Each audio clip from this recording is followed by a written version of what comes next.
من انقدر بازی میکنم تا بالاخره یک دست رو ببرم. طی ویدیوهای کوتاه قبلی که دیده باشید همه رو باختم. این مود خیلی عجیبه. بریم ببینیم کی به کیه. یه نکته که فهمیدم خیلی خوبه که یه جوری تصور کنید که فقط چشتون به زمین خودتون باشه و نگاه نکنید که طرف داره چی میفرسته، که زیاد نمیدونم جواب میده این تکنیک که جواب نمیده، همینجوری داره این خورده میشین. حالا ببینیم چی میشه.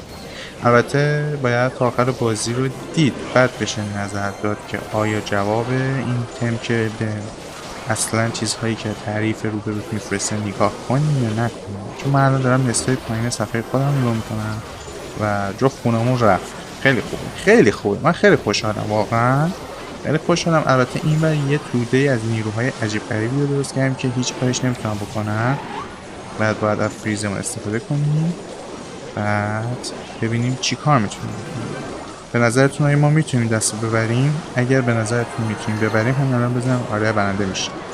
من حسم خیلی عجیبه و حس میکنم که میتونیم ببریم به طرز عجیبی، با اینکه نصف خونه‌مون رفته و نمیدونم، هیچ ایده ای ندارم. اگه خونه اصلیشون رو بتونیم بزنیم، ببینیم چه میکنیم. هرچی نیرو داریم و بریزیم خونه اصلیش رو بتونیم بزنیم و اینکه نصف خونه خودمون رفته. خیلی عجیبه. اونم یخ داره. لامصب کاراشون رو بلدن، یعنی هر کی بازی کرده کارشو میدونه. و خیلی جالبه که من دقیقا این دستی که دارم من ویدیو ضبط میکنم همه‌شو باختم.